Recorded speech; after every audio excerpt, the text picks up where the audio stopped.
Buenas tardes. La Universidad Autónoma de Baja California, a través del Instituto de Investigaciones Culturales Museo, les da la más cordial bienvenida a la presentación del libro Hacia un nuevo proyecto de nación, Patrimonio, Desarrollismo y Fronteras en la 4T. Esta tarde nos acompañan Ana Cecilia Arteaga, Everardo Garduño, Giovanna Gasparello, autores de la obra, y también contamos con la participación de José Luis Molina, José Manuel Valenzuela y Roger Bartra, a quien damos una cordial bienvenida. Antes de iniciar, me voy a permitir leer algunos datos de nuestros y nuestras invitadas. Ana Cecilia Arteaga Bort es doctora y maestra en Antropología del Centro de Investigaciones y Estudios Superiores CIESAS CDMX, maestra en Desarrollo Social de la Universidad Mayor de San Andrés y licenciada en Psicología por parte de la Universidad Católica Boliviana San Pablo. Es profesora investigadora de tiempo completo del Instituto de Investigaciones Sociales de la UABC. Cuenta con la distinción del Sistema Nacional de Investigadores del CONACYT.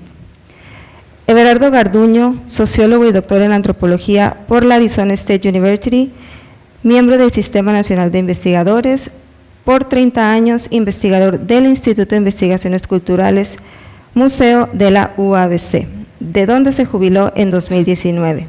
Actualmente colabora con la Universidad Pedagógica Nacional y la Universidad Intercultural de Baja California, en donde es parte del cuerpo académico asesor.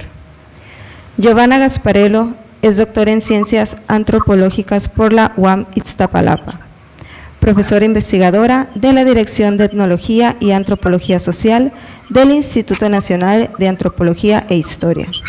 Sus temas de investigación son autonomía y derechos indígenas, antropología jurídica, antropología de la violencia y la paz, megaproyectos y defensa del territorio.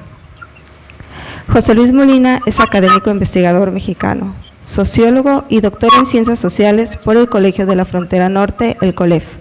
Es profesor investigador en la Universidad Pedagógica Nacional, Unidad Mexicali.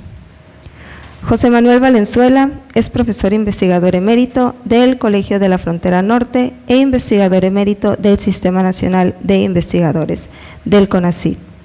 Es doctor en Ciencias Sociales con especialidad en Sociología por el Colegio de México y doctor honoris causa por la Universidad Autónoma de Baja California. Roger Bartra es doctor en Sociología por la Sorbona y se formó en México como etnólogo en la Escuela Nacional de Antropología e Historia. Trabaja como investigador en el Instituto de Investigaciones Sociales de la UNAM y es miembro del Sistema Nacional de Investigadores. Sean bienvenidos.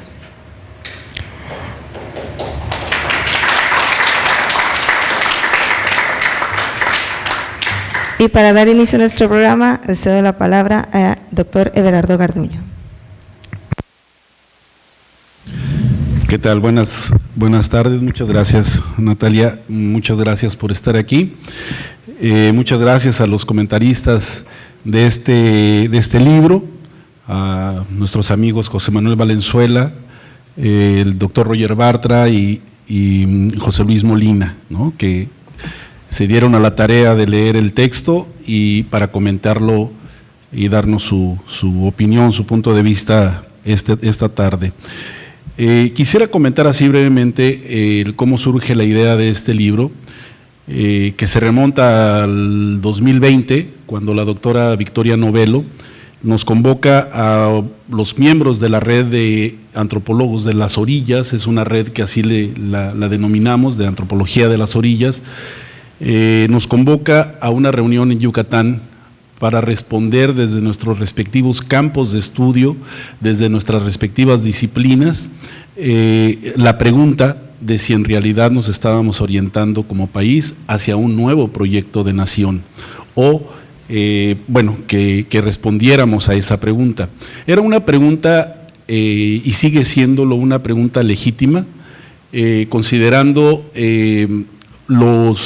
el tiempo que ha transcurrido, digamos, de la llamada Cuarta Transformación y los rumbos, las rutas, las vicisitudes que ha ido enfrentando y que seguramente a más de uno de nosotros nos ha hecho dudar o pensar si estamos realmente construyendo un nuevo proyecto de nación.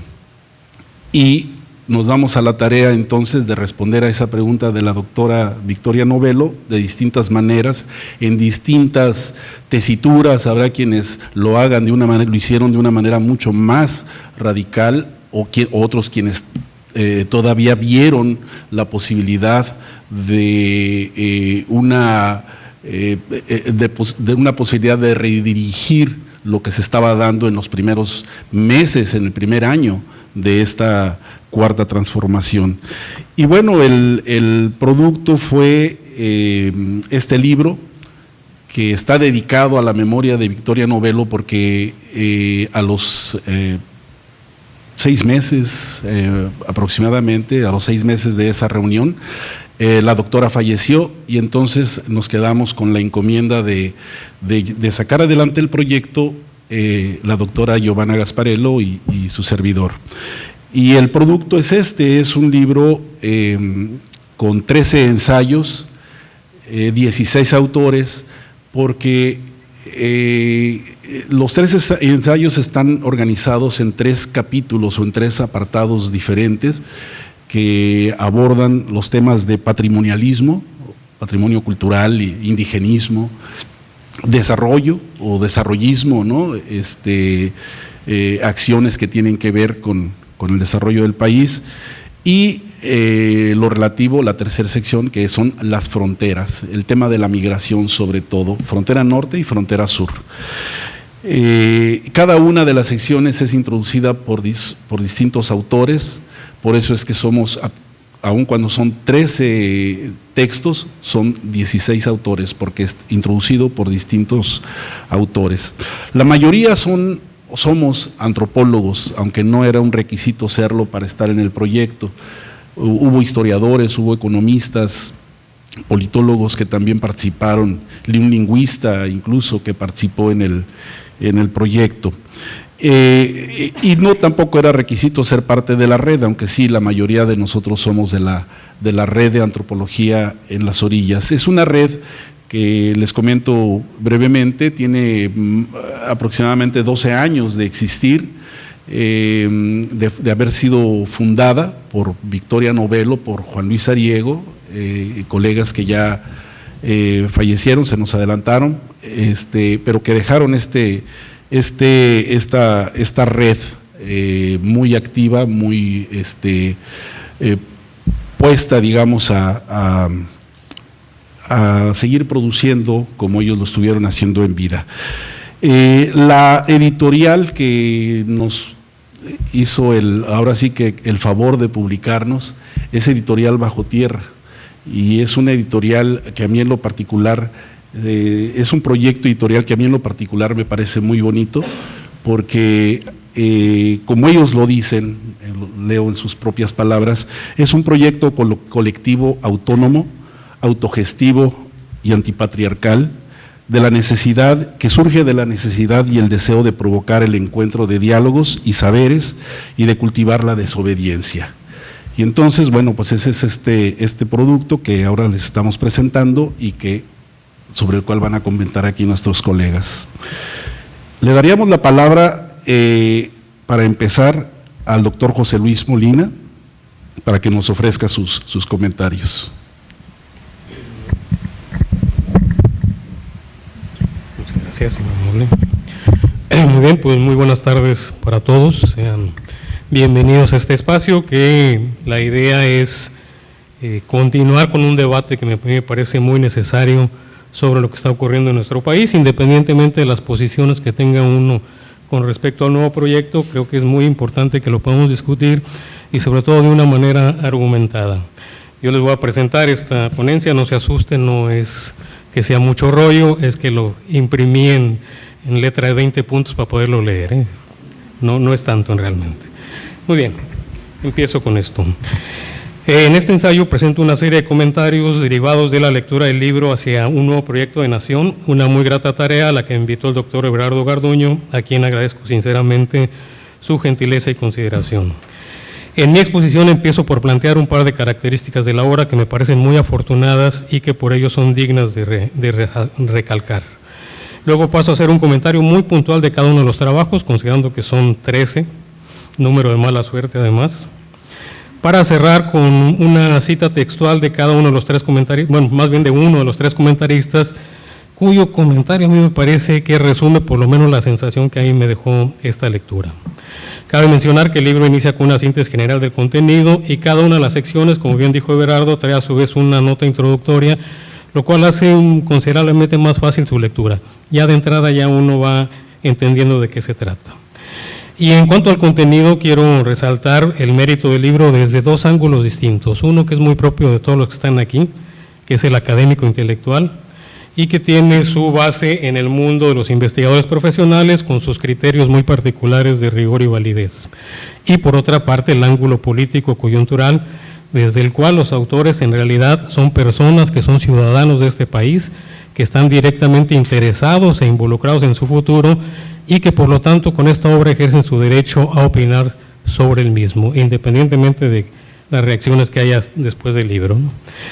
Desde el primer punto de vista, es decir, desde el punto de vista estrictamente académico, se trata de una obra muy interesante en cuanto a producto académico, tanto por su contenido como por sus aportes y sus procedimientos. Y esto me parece que hay que subrayarlo porque se trata en gran medida de un análisis de coyuntura. Y como ustedes como investigadores saben que el análisis de coyuntura es más difícil porque hay muchas cosas que son impredecibles, hay situaciones observables que están sujetas a modificaciones inesperadas y fuera de control de quien investiga. Eso hace más valioso, más valiente este análisis. Pero más allá de eso, es un trabajo muy importante desde la perspectiva de la coyuntura política contemporánea, porque abona una discusión imprescindible que concierne a toda la nación y que es la del modelo de país que queremos tener. En este sentido, responde a una necesidad social urgente, no a un mero prurito intelectual, ni mucho menos a una conjura de enemigos embosados y malintencionados. Los autores del libro son antropólogos, no son pseudoantropólogos, ¿eh? No importa lo que hagan ustedes mañana en los noticieros, aquí son verdaderos antropólogos.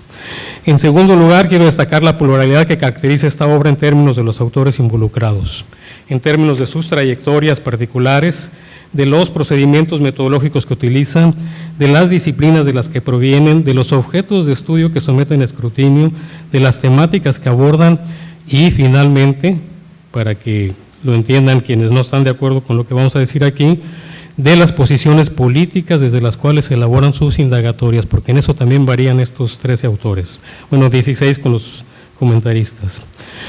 Empecemos por el carácter colectivo de la obra. Son 13 autores que constituyen la masa crítica que ha producido este conjunto de investigaciones que implican globalmente miles de horas de trabajo. Si los múltiples factores que intervienen en esos procesos de investigación se volvieran sólidos de repente, si aquí hubiera esa magia de que todo este esfuerzo se volviera sólido, estaríamos nosotros ahorita aplastados bajo toneladas de talento, de esfuerzo, de vivencias, de expectativas y frustraciones, de objetivos logrados y esperanzas renovadas, porque eso es lo que nos trae cada proyecto de investigación terminado.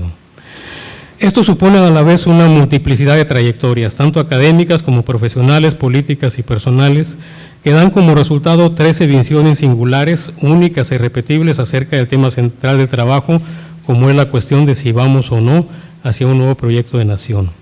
Ese recorrido vital de cada uno de ellos es lo que le da autoridad moral e intelectual a sus planteamientos. También hay diversidad en cuanto a procedimientos y metodologías, desde las cualitativas, que son las típicas de la antropología, pero también métodos cuantitativos, esquemas teóricos, politológicos, especulativos, históricos, incluyendo algo que a mí me gustó mucho, que es la ficción metodológica. Esto nos habla de una gran cantidad de puntos de referencia en el sentido de Jacques Ardoinot, nutriendo una visión hipercompleja de acuerdo a lo que plantea Edgar Morin. Existe también heterogeneidad en las disciplinas de formación profesional. Si bien todos comparten la matriz antropológica, encontramos una amplia gama de disciplinas incluidas en este libro, desde ramas de la propia antropología, como sería la antropología social, las ciencias antropológicas, a otras vertientes cercanas como la etnohistoria, la etnología, hasta las ciencias sociales, el derecho, el desarrollo rural, el desarrollo social, la lingüística, la música, la politología y la sociología, porque por ahí también hay uno que es músico y es antropólogo y también colaboró en esto. Si consideramos que la formación profesional de origen marca muchos de nuestros esquemas y tendencias de pensamiento, aquí podemos encontrar también otro indicador de la pluralidad de interpretaciones de la realidad. pura hermenéutica, pues. Hay asimismo una concurrencia variopinta de objetos de estudio y de temáticas, esto es, de aspectos de dichos objetos que son retomados para su análisis. Empezando por el concepto de orilla, esto que mencionaba Everardo, y a mí me pareció muy interesante esto de la red de las orillas, aunque claro, la orilla depende de dónde la veas, ¿no? Desde la orilla tenemos el centro, y el centro lo vemos como una orilla, el DF para nosotros es una orilla realmente. Hay asimismo eso ya lo dije, empezando por el concepto de orilla, las artesanías y la propiedad intelectual, las ciudades rurales sustentables, la cuarta transformación, el derecho de las comunidades, el discurso político, las fronteras, las políticas de género, la inclusión social, el papel de la industrialización, la lengua y la política lingüística, los mexicanos en Estados Unidos, las migraciones, los migrantes y las políticas migratorias, el ordenamiento territorial, el patrimonialismo, el pensamiento crítico, las políticas culturales, los polos de desarrollo, los proyectos de desarrollo, el proyecto de nación, los pueblos indígenas, el Tren Maya, el turismo y la urbanización, entre muchos otros temas que están incluidos en esta amplia discusión. Por último, distingamos las posiciones de los diversos autores con respecto al proyecto de nación del actual gobierno federal. Las puedo clasificar, y eso ya en un criterio muy propio, grosso modo y con todos los matices posibles, en las siguientes 4 posturas. En primera instancia, aquellos cuyos trabajos están centrados en la crítica y consideran que las decisiones del jefe del Ejecutivo son erróneas y que inclusive pueden tener consecuencias posteriores graves para el país. Es una crítica no unilateral, realmente muy bien fundamentada, pero que aborda básicamente los planteamientos críticos hacia el gobierno. En segundo lugar, los que toman en cuenta tanto los elementos positivos como los elementos negativos de la propuesta gubernamental, tratando de asumir una postura equilibrada, es decir, no todos son radicalmente críticos. Por otra parte, hay quienes, además de una postura crítica, también plantean opciones y sugerencias para que se corrijan, complementen o mitiguen los efectos de las iniciativas presidenciales. Y finalmente, para que vean que hay mucha pluralidad también en eso, hay uno de los autores, Fernando, que no asume ninguna posición, argumentando que carece de los elementos suficientes para contestar a la pregunta fundamental del libro. Él nos comparte un análisis sumamente interesante, pero él prefiere no adoptar una postura crítica porque con toda honestidad nos declara que no se siente en la posición de hacerlo. Pues bien, yo en lo personal he querido ser enfático en la pluralidad de autores, de trayectorias, disciplinas, metodologías, objetos de estudio, visiones y posiciones políticas, y ahí asumo mi responsabilidad, para hacer duelo contra el monismo mesiánico y contra el dualismo maniqueo, que no corresponden desde mi punto de vista a la realidad hipercompleja de nuestra nación, porque si en este grupo de 13 investigadores más 3 comentaristas, es decir, 16 formas de pensar, podemos constatar una heterogeneidad tal como la que acabo de describir, con mayor razón la encontraremos entre 129 millones de mexicanos. A continuación paso a anunciar algunos comentarios puntuales acerca de cada una de las colaboraciones, empezando con la primera parte que engloba los trabajos referentes al patrimonialismo, las políticas culturales y los pueblos indígenas. El primer artículo es justamente de la antropóloga que mencionaba Everardo, Victoria Novello, una de las más destacadas investigadoras en el campo de la antropología mexicana y a quien los coautores dedican esta obra. Ya en el título de su trabajo está manifestada su postura, que se llama Artesanías, viejos problemas, nuevos discursos. Ahí ya se percibe claramente el problema de la propiedad intelectual de la producción artesanal de las comunidades indígenas bajo el actual régimen. Dice Victoria, hay viejos problemas como los casos de plagio, de robo cultural, de explotación laboral por parte de empresas mexicanas y extranjeras, entre muchas cosas, y frente a lo cual lo único que encontramos, dice ella, son nuevos discursos, nada más. Además, frente a la noción de patrimonio nacional, Victoria enfatiza que en una sociedad pluriétnica y pluricultural, es decir, conformada por grupos que son étnica y culturalmente disímiles entre sí, difícilmente puede hablarse de un patrimonio común. O dicho de otra forma, nuestros valores como mexicanos no son los valores de los grupos autónomos, que quede muy claro eso. Finalmente, la autora formula una propuesta que abarca diversos aspectos de la problemática enfrentada, y quiero decir que ahí lo detalla con bastante puntualidad, lo cual convierte su trabajo en algo también muy propositivo. El siguiente trabajo, la siguiente colaboración se llama Lengua, Patrimonio, Derecho, Inclusión y algunas transformaciones peligrosas. Aquí Fernando Nava analiza el vínculo entre lengua, patrimonio y derecho por un lado y entre lengua e inclusión por otro. Con respecto a la pregunta fundamental del libro, vamos hacia un nuevo proyecto de nación, no asume ninguna posición argumentando que hasta el momento de escribir esas líneas, él carecía de los elementos suficientes para responder, lo cual no me parece una postura evasiva, sino una postura muy honesta por parte de él. En cambio, realiza un análisis histórico para determinar la diferencia entre tres diferentes etapas de políticas públicas en materia de lenguas. En la primera, donde al porfiriato lo que se buscó fue suprimir las lenguas indígenas. Posteriormente, en la etapa del maximato de Elías Calles, se impuso la castellanización forzosa y finalmente, en el periodo de Echeverría, se instauró la educación bilingüe. Sin embargo, concluye el autor, hasta la fecha no es posible saber si la agenda de las lenguas indígenas realmente corresponde al proyecto de nación de la Cuarta Transformación. El siguiente trabajo es de la compañera Ana Cecilia Arteaga, Políticas de Género en la Cuarta Transformación, Avances, Retrocesos y Contradicciones. Con base en el caso de 3 casas de la mujer indígena en el norte de México, Ana Cecilia somete a examen las políticas públicas del actual gobierno en un contexto marcado por la emergencia sanitaria, por el incremento de los feminicidios y del clima de violencia contra las mujeres. Todo ello con la mejor intención de aportar opciones factibles para la creación de instituciones y la generación de programas sociales de prevención y atención a la violencia.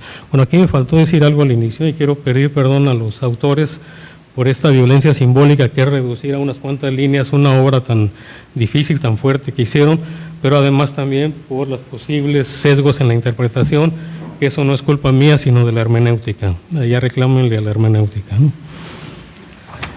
La misma autora afirma que los 7 ejes de la política de género del actual gobierno no constituyen una alternativa real para enfrentar la situación, en virtud de que no señalan estrategias de inclusión con una auténtica perspectiva de género. Se restringen a la igualdad material y no a la sustantiva, lo cual implicaría una verdadera transformación de las condiciones estructurales que determinan la desigualdad de género, sobre todo en el acceso a los derechos de las mujeres, y esto se da de manera particular con las mujeres indígenas, que son triple o cuádruplemente explotadas. Concluye que la igualdad de género y la erradicación de la violencia, y aquí estoy citando textual, la igualdad de género y la erradicación de la violencia contra las mujeres no encontraron espacio en las anteriores gestiones y tampoco lo encuentran en el actual gobierno. Conste que lo dijo ella, no lo dije yo. El gobierno de la Cuarta T y los pueblos indígenas. Este es trabajo de Francisco López Bárcenas, señala que uno de los puntos nodales en la relación de los pueblos originarios con el gobierno actual federal, y que es que mientras este ha decidido desarrollar su proyecto de gobierno a través de sus programas, es decir, de los programas del gobierno, los pueblos indígenas reclaman no ser tratados como objetos de atención gubernamental, no quieren eso.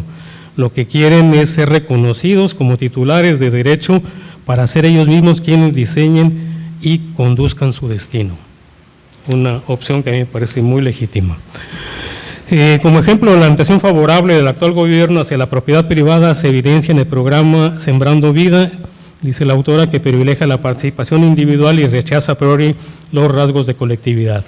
Añade que la autonomía ha pasado de ser de una exigencia de reconocimiento estatal, ahora se ejerce cotidianamente como una forma de vida. Esto hace muy probable o más probable que las soluciones a los problemas derivados de la globalización se puedan atender en el plano local. Lo que ellos no quieren es que las soluciones les lleguen desde el centro del país. En el siguiente trabajo, una mirada ácrata a los pueblos indígenas, que decía yo que es el que me gustó mucho la metodología de esta autora, Margarita Hopp, nos propone un ejercicio de ficción metodológica, una mirada ácrata a los pueblos indígenas en el cual imaginemos un escenario sin Estado y por lo tanto sin una figura de alteridad con respecto a los pueblos indígenas. Esto es muy importante porque ellos ni siquiera se llaman indígenas, nosotros les llamamos así. Somos nosotros los que lo estamos definiendo como indígenas, no ellos. Desde ahí cuestiona el estereotipo estatal que basado en una historia única dominante ha simplificado la imagen de los pueblos indígenas como una cultura atrasada y estancada en el tiempo, sin futuro mejor posible que su estado actual y a la cual solo le queda agudizar sus condiciones de atraso, es decir, retrasarse aún más, o desaparecer como cultura única e irrepetible. Pero en la perspectiva de estos pueblos, en su propia perspectiva, ellos tienen contemporaneidad, tienen conciencia y tienen voluntad propia. No es la voluntad nuestra la que los debe regir, por lo cual mantienen intacta, dicen ellos, su posibilidad de inventar futuros. Si ellos se equivocan inventando futuros, es asunto suyo, porque es su propia vida y tienen derecho a definirla. Lo que nos revela este ejercicio es la concepción de los pueblos indígenas como entidades culturales e históricamente autónomas, dueñas de su propio futuro y articuladas, pero no sometidas al Estado occidental, al cual nunca han considerado como propio, sino como una imposición de la sociedad mexicana, es decir, blanca y mestiza, ¿sí? Para que los mestizos que estamos aquí no nos hagamos de la vista gorda, digamos, nosotros no tenemos nada que ver. Efectivamente, sí tenemos mucho que ver en la situación de los indígenas. En el siguiente trabajo de Florencia Mercado, al igual que Victoria Novelo, centra su atención en la propiedad intelectual y los derechos autorales de los pueblos indígenas, particularmente en la Ley Federal de Protección del Patrimonio Cultural de los Pueblos y Comunidades Indígenas y Afromexicanas, que entre paréntesis apenas acaban de ser reconocidas jurídicamente en la Constitución, hace muy poco tiempo, a pesar de que ellos tienen aquí siglos también, ¿no? Su análisis permite destacar algunas dimensiones soslayadas en el debate realizado en torno a la mencionada ley, particularmente en la necesidad de implementar proyectos educativos y culturales orientados desde la perspectiva del autodesarrollo de ellos, porque es justamente en ese espacio, dice la autora, donde se debilitan sus culturas y cuya transformación podría impactar en el fortalecimiento y ejercicio de sus derechos culturales.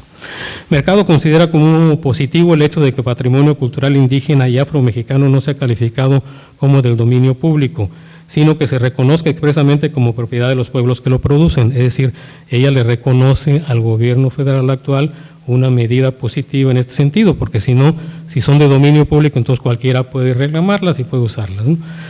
Pero a la vez reprocha el hecho de que los pueblos indígenas no tengan la debida representación en la comisión intersecretarial derivada de la susodicha ley, porque afirma la única vía para lograr el respeto del patrimonio cultural de los pueblos consiste en que sean las propias comunidades las que determinen libremente las formas en que ellos van a participar tanto en la famosa comisión intersecretarial como en el sistema derivado de ella. En la segunda parte del titulado Proyectos de Desarrollo y Territorios empieza con un trabajo denominado El Tren Maya o Crónica de una Historia Ya Vista. En su colaboración, Luis Várquez reflexiona sobre el significado del proyecto del Tren Maya, tan discutido, y el hipotético beneficio que según sus impulsores habrá de tener para los más desfavorecidos. Para ello analiza las opiniones y posiciones divergentes, toma posiciones a favor y en contra, las retoma todas, que se han manifestado acerca de este proyecto y que incluye a instituciones académicas, colectivos de la sociedad civil, funcionarios públicos, comunidades indígenas y particularmente vecinos afectados por la construcción de ese proyecto. Confrontando las ideas de Anderson, quien afirma que la nación es imaginada, es un imaginario, con las de Anthony Smith, que habla sobre la unicidad de la nación, establece que dicha unicidad es solamente imaginaria porque ¿cómo podría ser real en un país polimorfo conformado por seres social, económica y políticamente desiguales? Si no todas las comunidades se identifican con los llamados símbolos nacionales, ni todos hablan la misma lengua, ni todos tienen la misma percepción de lo que es una patria, y de hecho muchos de estos grupos ni siquiera se consideran a sí mismos mexicanos, es más, si van con los cucapás, el cucapá llama mexicanos a los habitantes de Mexicali, es decir, a los mestizos y blancos que vivimos acá, inclusive a los propios cucapás que salen de la comunidad y vienen a vivir a este lado, ¿no? Y bueno, el autor concluye que no se puede afirmar que vayamos hacia un nuevo proyecto de nación, básicamente porque no existe tal proyecto, sino una serie de acciones individuales sin concatenación ni lógica alguna. Y bueno, como ya aquí el tiempo se nos acaba, voy a sintetizar esto con una participación que a mí me parece fundamental y que es la de Everardo Garduño, y no porque él me haya invitado al evento, que conste, sino porque toca un punto que a mí me parece de los más delicados en este sentido, y que es esto que se llama Discurso y Política Migratoria en la Cuarta T, Crónica de un Golpe de Timón. Everardo Garduño realiza un análisis sumamente ilustrativo acerca del efecto del discurso del poder sobre las percepciones y acciones de sus seguidores. Con base en conceptos de Bourdieu y Foucault, nos narra cómo las primeras caravanas de migrantes fueron bien recibidas por los sectores populares, los cuales incluso los apoyaron y los alentaron en su peregrinar. Esto mientras la política del gobierno federal mantenía la postura histórica de México con respecto a la migración, que consistía en la comprensión de la situación humana de los migrantes, el libre tránsito del territorio nacional y el apoyo humanitario, por lo menos simbólico, para ellos. Fue un alcalde panista de Tijuana el primero en agredirlos con un discurso de corte claramente trumpista, lo cual no le resultó extraño a nadie porque sabemos que la afiliación derechista existe en muchos panistas, ¿no? Con todo respeto para ellos, pero esto es así. Me queda un minuto que lo voy a estirar un poquito. Pero cuando Donald Trump amenazó con imponer aranceles a las exportaciones mexicanas y aumentarlas progresivamente si México no detenía estas corrientes humanas en la frontera sur, el gobierno obradorista cambió radicalmente su estrategia, convirtiéndose en el policía migratorio de la región e instaurando el muro prometido por el expresidente norteamericano, solo que este no fue metálico, sino humano, militar y particularmente gratuito para Norteamérica, como presumió Trump, el autoproclamado amigo de López Obrador. Lo más grave para mí es que el gobierno mexicano también cambió radicalmente su discurso, haciendo énfasis en la migración como un asunto de coyotes, de ilegalidades y de intereses ocultos, judicializando un fenómeno de raíces sociales, políticas y culturales. Y cuando el presidente de la República condenó los flujos migratorios centroamericanos, la misma población del interior del país que antes los había apoyado se volvieron activamente hostiles contra ellos. Y aquí es donde se evidencia el mayor problema que tiene en este momento nuestro país, que la palabra de una sola persona sea capaz de cambiar la visión y la práctica de millones que lo obedecen ciegamente. Y permítanme terminar con un ejemplo que a mí realmente me sacudió cuando lo vi. Ustedes conocen, y no pretendo decir que sea la misma situación que la Alemania nazi, pero sí pretendo con este ejemplo hacer una didáctica de hasta dónde podemos llegar cuando ocurren situaciones como la que acabo de mencionar. Cuando se hicieron los juicios de Nuremberg a los nazis, y a uno de los jefes de los campamentos, Himmler creo que era, le cuestionan cómo pudo matar a 4 millones de personas en su campo de concentración. Él dijo, 4 millones es un invento, yo calculo 2,5 millones nada más, ¿sí? Así como decir, bueno, pues 2,5 millones, entonces pues, pasa, ¿no? Cuando le preguntan a un soldado nazi, ¿por qué ustedes hicieron esto? Cuando ven las masacres que hubo, él dice, hay muchas cosas en las que nosotros no estábamos de acuerdo y no las comprendíamos. ¿Por qué? Esta famosa solución final de eliminar a los judíos. No estábamos de acuerdo, pero nosotros pensábamos que nuestros líderes sí lo comprendían. Nosotros no lo comprendíamos, pero ellos sí lo comprendían y por lo tanto había que hacerlo, había que obedecerlo porque nuestros líderes ven más lejos que nosotros y por lo tanto había que ejecutar las órdenes de ellos. No estamos en la misma situación, pero sí nos estamos acercando mucho a una situación en donde todo aquel que disienta del proyecto oficial termina siendo finalmente un traidor a la patria. Y yo no considero eso, perdón, pero mi patria no es ni López Obrador ni Morena, mi patria es todas las personas que habitan en este país con sus respectivas ideologías. Muchas gracias por su atención, muy amables.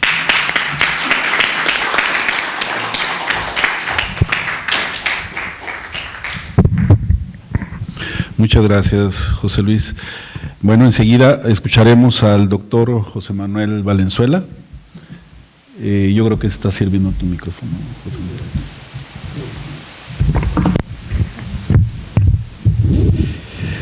Muy buenas tardes a todas, a todos. Agradezco la invitación de Everardo Garduño, Giovanna Gasparello, coordinador y coordinadora de esta importante obra. Bueno, siempre agradezco también la hospitalidad de la Universidad Autónoma de Baja California.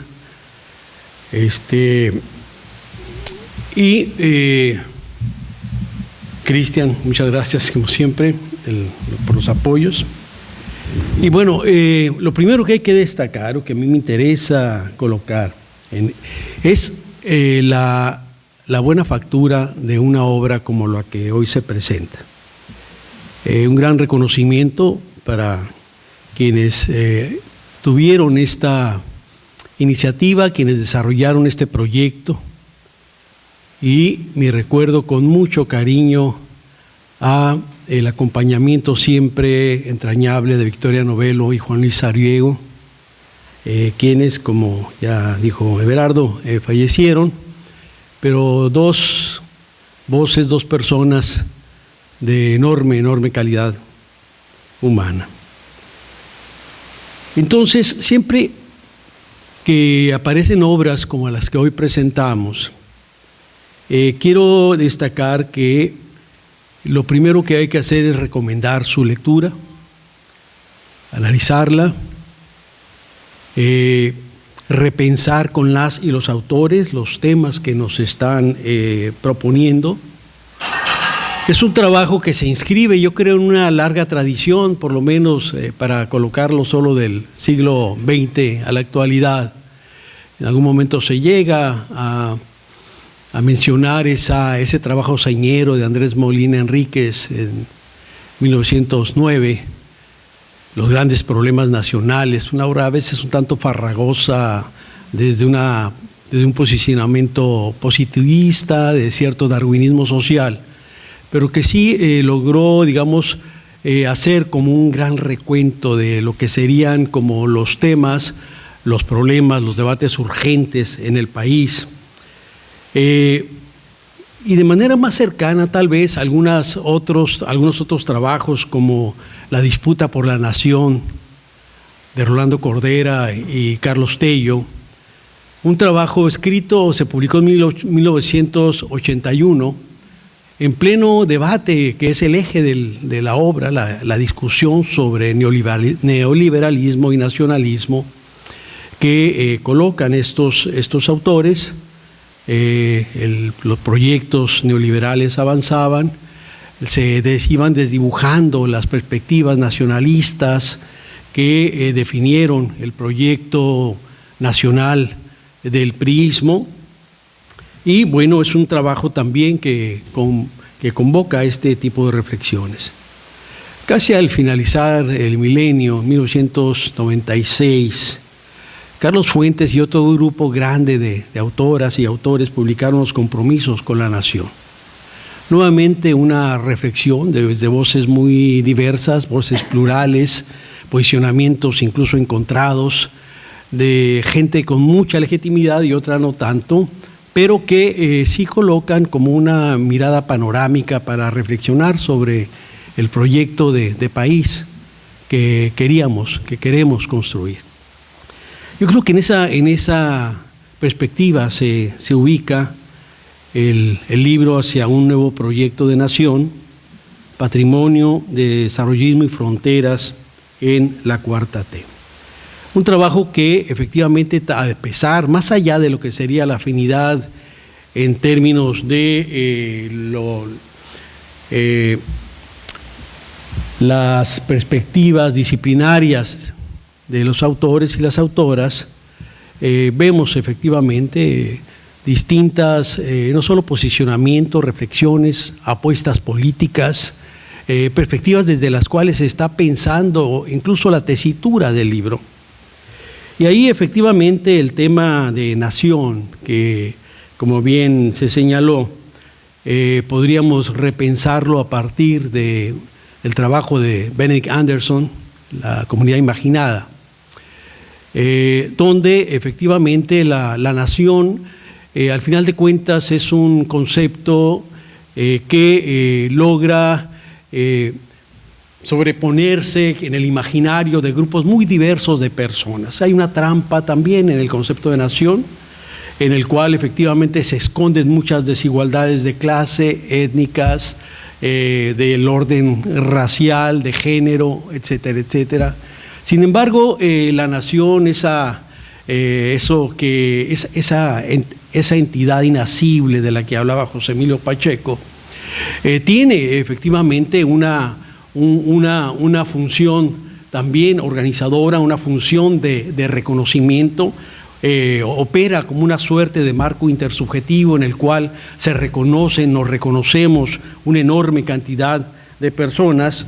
Y en ese sentido la nación, más allá de lo que sería propiamente su condición como comunidad nacional imaginada de camaradería horizontal, como la define Anderson, pues efectivamente funciona, opera como una comunidad política, como un organizador que efectivamente se articula desde lo que sería el siglo XVIII con la sobreposición de los grandes estados nacionales sobre múltiples naciones anteriores.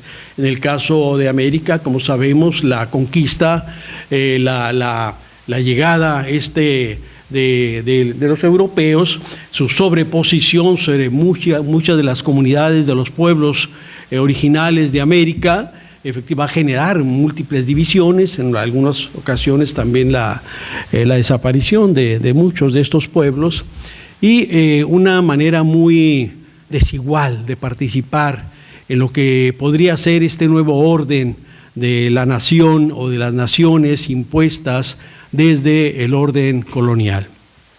Y digo porque no solo estamos hablando de perspectivas que tenían que ver con una condición de negación de la propia dimensión humana de los grupos, de las poblaciones originales.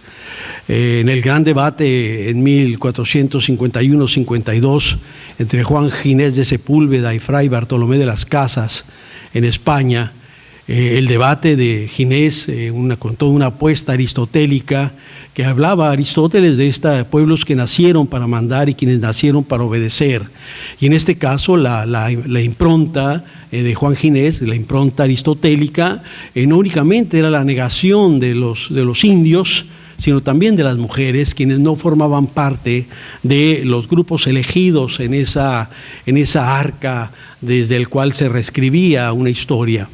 En todo caso, lo que tenemos ahí es una condición, efectivamente, donde esta perspectiva va a hacer que dentro de lo que serían los imaginarios nacionales que se van gestando en América, sobre todo en un primer momento, antes del surgimiento propiamente de Estados-naciones independientes, pues vamos a vivir dentro de esta gran confrontación entre la negación de la condición humana de los pueblos originales y de las propias mujeres que no eran convidadas a ese grupo que definiría los rasgos nacionales, pero tampoco los criollos. De ahí viene toda esta propuesta del conde Luis de Buffon del determinismo ecológico, donde incluso los criollos, siendo hijos de españoles y peninsulares, español y española, o española y español, tampoco son convidados, en la medida que planteaba el conde Luis de Buffon que el cielo de América era un cielo y el suelo de América eran un cielo y un suelo envilecidos, inferiores a todo lo que ocurría en Europa. Esto nos ayudará a entender parte de esta incursión desde una dimensión subalternizada de la población criolla, que muchos de ellos se vinculan con lo que serían los movimientos independentistas. Pero con la independencia tampoco se consigue de manera adecuada esta incorporación. Incluso muchos de nuestros muy destacados intelectuales decimonónicos liberales, como José María Luis Mora, va a seguir negando la presencia de los pueblos indios como parte de esta nación. Dice Mora, quienes quieran seguir hablando de los llamados indios deben de entender que en nuestro país ya no existen indios, solo hay ciudadanos. Y desde la dimensión de la ciudadanía, como muchos años después magistralmente demostraría Guillermo Bonfil en sus textos del México Profundo, al final de cuentas tenía que ver con una profunda negación de esta enorme población originaria de este continente como parte central de lo que serían los proyectos nacionales que surgieron al calor de las luchas independentistas de inicios del siglo XIX. Entonces, tenemos ahí una situación por demás interesante que vale la pena recuperar, lo cual nos lleva entonces a replantear el tema de la nación, ya más como una comunidad también política, pero añadiendo algo que Benedict Anderson, desde su impronta europea, donde todavía a veces las inercias coloniales se cuelan hasta en gente, digamos, buena onda, pues él no está pensando en una dimensión plurinacional, pluricultural de los estados-nación, en el caso de América o en otras partes del mundo. No está pensado en formas de estado plurinacionales como se hará evidente de manera posterior, lo cual nos lleva entonces a hacer esta primera gran distinción entre lo que sería la nación desde una dimensión donde podríamos decir que en la actualidad la nación mexicana tiene una dimensión transfronteriza, translocal, transnacional, transterritorial. O en lo menos una cuarta parte de la población mexicana es esta población, digamos, del México de afuera, como llamó don Américo Paredes a esta población que quedó al norte del río Bravo. Estamos hablando efectivamente de una población donde ni siquiera INEGI los toma en cuenta cuando se hacen los censos, a pesar de que esos más de 11 millones de mexicanos que nacieron en México y se fueron a Estados Unidos, o los otros que son hijos de padres mexicanos, por lo tanto, por derecho son mexicanos, no son contados en el censo nacional. Todo esto nos lleva a esta incomprensión de lo que es una nación, en este caso transterritorial, y al final de cuentas también de lo que sería un Estado nacional plurinacional, un Estado nacional que efectivamente nos lleva a repensar cómo se articulan algunas lógicas dentro de lo que sería esta discusión. Y es ahí donde entra el tema del proyecto de nación. Mira, el proyecto de nación, al final de cuentas, tiene que ver con un conjunto de programas, de postulados, de apuestas, desde los cuales se prefigura un proyecto social dentro de un Estado nacional. Yo podría decir que hacia los, ya en pleno salinismo, en los 90, había dos proyectos de nación que se encontraban de alguna manera presentes. El proyecto que encabezaba, digamos, López Obrador, y lo que ahora se fue definiendo como la Cuarta Transformación, y el proyecto de los zapatistas, que era un proyecto de nación que efectivamente, si ustedes se fijan, no buscaba balconizar al país, como planteó Emilio Ochoa y Fett, queriendo decir que los zapatistas querían balcanizar a México. Si ustedes se fijan, el movimiento zapatista no buscaba una independencia ni una separación del país. Esto es muy claro cuando ellos identifican a estos, estos detentadores del poder político del PRI como usurpadores que robaron los emblemas, que se apropiaron de parte de la historia nacional y de sus héroes. Por eso, cuando la convención zapatista en el Aguascalientes, donde me tocó participar, cuando Marcos le entrega la bandera mexicana a doña Rosario Ibarra de Piedra, está hablando de un proyecto que emerge sin buscar la ruptura de lo que podría ser la dimensión político-administrativa que define al Estado nacional. Pero sí planteaba otro proyecto de nación. ¿Cómo? Efectivamente lo planteó y está planteado en el proyecto de Andrés Manuel López Obrador. Y creo que hay un asunto interesante para repensar, y tiene que ver con la diferencia de proyecto de nación y proyecto nacional. El proyecto de nación es este conjunto de propuestas, de postulados que se plantean, que se construyen, que se enarbolan, ¿no? Que puede tener múltiples matices, desde proyectos anticapitalistas, proyectos pueden ser socialistas, proyectos que tienen que ver con una condición democrático-burguesa, pero distinta al proyecto dominante. Proyectos incluso de orden fascistoide que pueden también presentarse, y el proyecto nacional, que es cómo se inscribe ya en el contexto de la politique, el ejercicio de ese proyecto nacional, sus transformaciones, donde convive en una tensión, en una condición agónica, en una disputa cotidiana con las otras fuerzas políticas que actúan en el país, y que en todo caso lo que era el proyecto de nación se pone a prueba en una lucha desde la cual se construyen los rasgos que definen los proyectos nacionales. Esto me parece importante, y creo que ahí es donde está la gran apuesta que realizan las y los autores a los 2 años de las primeras puestas en escena de un proyecto de nación que confrontado con las otras fuerzas políticas, donde se prefigura cuáles serían los escenarios, o por lo menos cuáles han sido las apuestas principales que realizó el proyecto de López Obrador en ese periodo, y a partir de ahí se construyen una serie de interpretaciones sobre lo que podría ser el rumbo que se va a seguir. Algunas obviamente iluminadoras, otras yo diría no tanto, algunas ominosas también, y inevitable en un libro tan potente y con tanta diversidad como la que existe en este trabajo, lo cual no disminuye en nada el enorme valor de este proyecto para pensar y repensar el proyecto social y el proyecto nacional que queremos construir.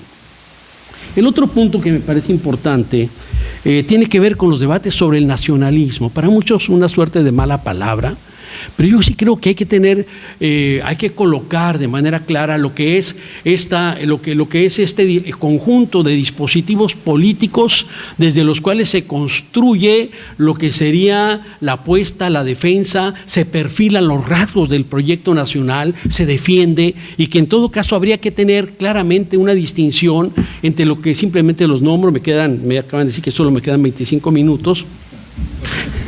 3 minutos. Entre lo que sería un nacionalismo autodeterminista, que es entre una invasión externa que fuerzas muy diversas se unen para defender al país, la nación, un nacionalismo que tendría que ver legitimador, como el que ejerció el PRI durante muchos años, donde el interés de la nación era el interés de la clase político articulada en el PRI. Lo dejo así desde toda la condición, digamos, de corporativa con las grandes organizaciones de obreros, campesinos, populares. El otro sería un nacionalismo democrático, popular, que tiene que ver con estas luchas desde las cuales los distintos proyectos de nación se expresan en la lucha política por la redefinición de los rasgos del proyecto nacional. Y el último, el nacionalismo expansionista imperial, como el de Estados Unidos, que invade países en aras de su interés nacional. Y entonces esto también nos lleva a una dimensión de qué entendemos por soberanía en el siglo XXI. Efectivamente hay algunas apuestas muy lúcidas, en otras sigue prevaleciendo una suerte de posicionamiento de una condición de soberanía decimonónica, ¿no? El Estado Nacional, etcétera, etcétera, donde toda esta dimensión de articulación de lo que es la nueva escena mundial, global, etcétera, etcétera, el conjunto de fuerzas se inciden de manera muy clara en lo que sería la gran transformación o la necesidad de repensar los rasgos que definen las soberanías en el siglo XXI. Entonces, algo que me parece muy importante es que hubo grandes discusiones sobre esto, sobre todo si pensamos desde la Escuela de San Juan de Letrán, de lo que fue el Ateneo de la Juventud, y en el siglo XX los grandes debates que impulsaron Alfonso Reyes en la visión de Anáhuac, Samuel Ramos en el perfil del hombre y la cultura en México, Luis Cabrera, Octavio Paz en el laberinto de la soledad y muchos otros. Creo que al final de cuentas que hay un elemento iluminador y sobre todo me importa mucho, no voy a tener tiempo de hablar, pero esta discusión que se propone sobre el tema del México de afuera, las migraciones, los desplazamientos, las fronteras, cómo repensamos las fronteras, como dije aquí la semana pasada, este conjunto de dispositivos que operan como sistemas de clasificación social, como sistemas bio y necropolíticos de clasificación social que tienen un papel fundamental en el tiempo que vivimos, y yo creo que el libro Hacia un nuevo proyecto de nación, patrimonio, desarrollismo y fronteras en la cuarta transformación nos colocan estos 4 grandes ejes que va del patrimonialismo, el tema del proyecto de desarrollo territorio, las migraciones políticas migratorias, las políticas de género, como 4 de los grandes ejes para pensar, repensarnos en un nuevo proyecto social, en un nuevo proyecto nacional, en un nuevo horizonte civilizatorio. Gracias.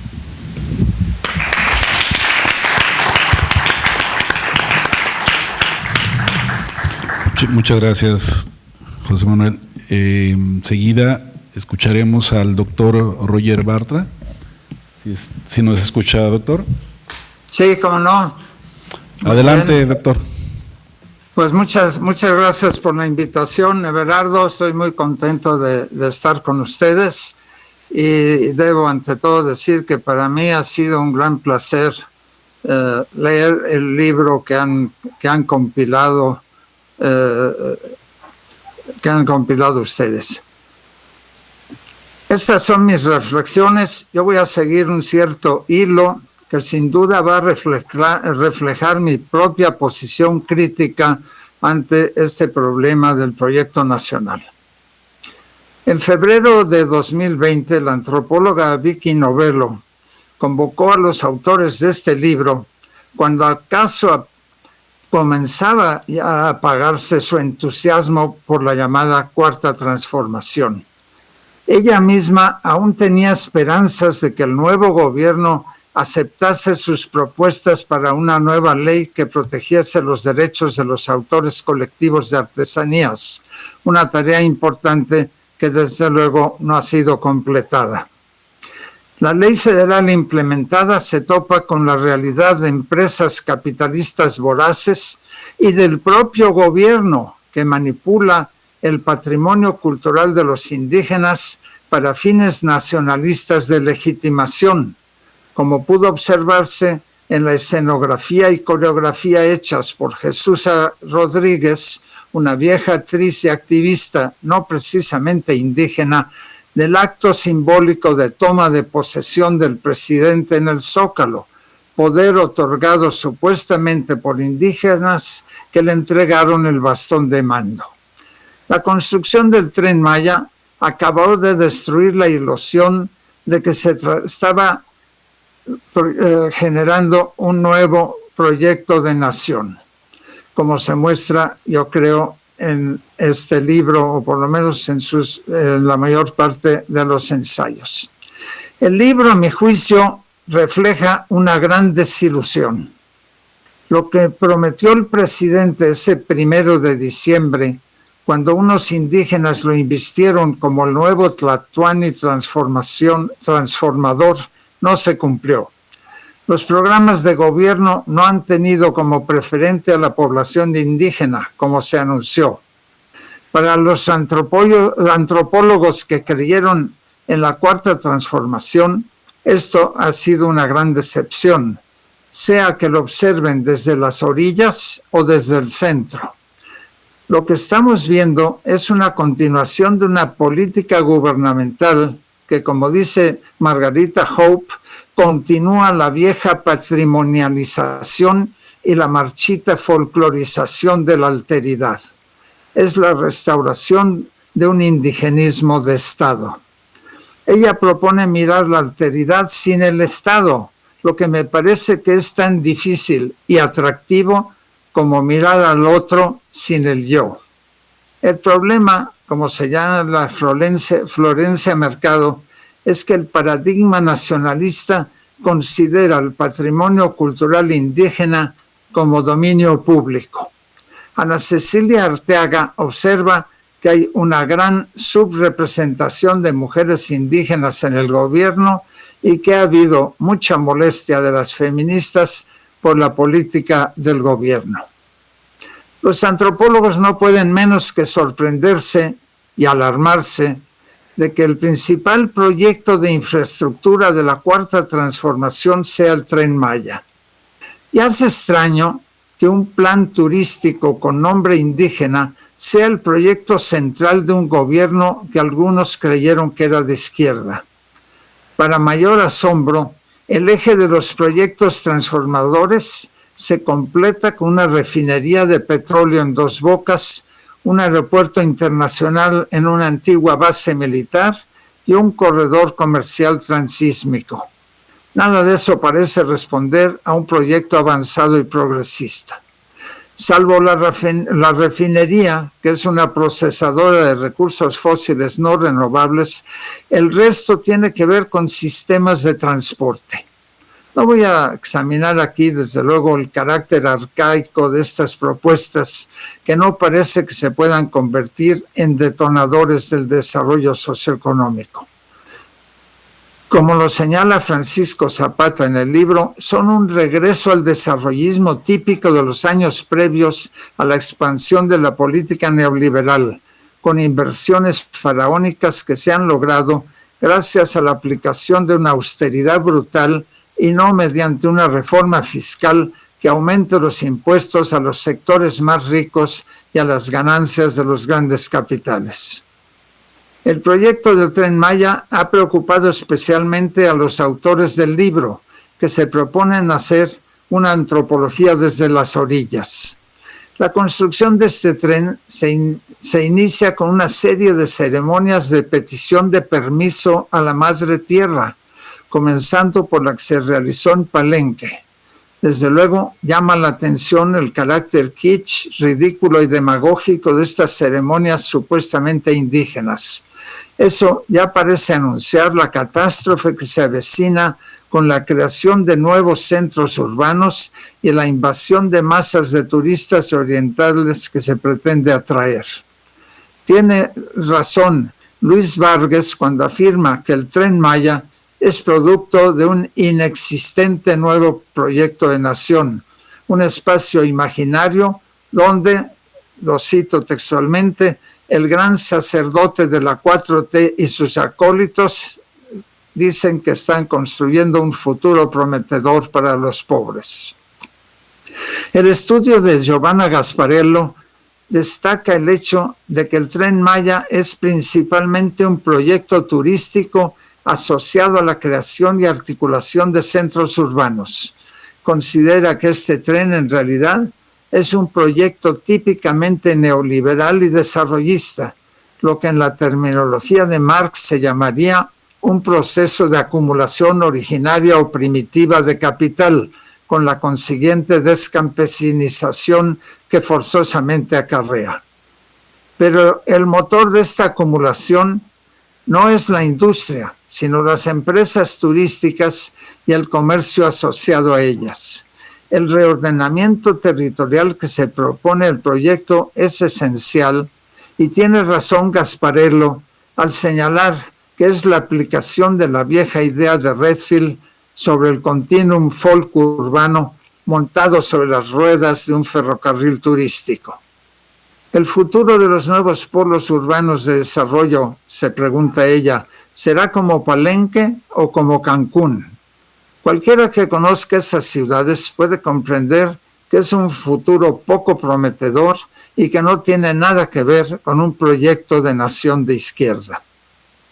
Gustavo Marín observa que este proyecto es la aplicación de un modelo de patrimonialización que se aprovecha de elementos culturales y naturales para revalorarlos como una lucrativa serie de empresas turísticas exitosas. El gobierno de la llamada 4T simplemente ha continuado este proceso iniciado en los años 70 del siglo pasado. Pero hay que considerar que el turismo de playa y sol es muy diferente del que tiene una orientación cultural o ecológica. Este último no suele detonar una urbanización espectacular como la de Cancún, sino una expansión como la de Palenque, mucho más modesta y muy problemática. Para el Tren Maya se dice que se invertirán 200,000 millones de pesos, pero es probable que se rebasen los 500,000 millones. Para que el tren sea rentable, se requerirá que transporte entre 6 y 9 millones de pasajeros anuales, además de una enorme cantidad de carga. Habrá que ver si como inversión no resulta un desastre en manos no de empresarios, sino del ejército. El gobierno de la Cuarta Transformación dio un temprano golpe de timón en materia migratoria, según explica Everardo Garduño.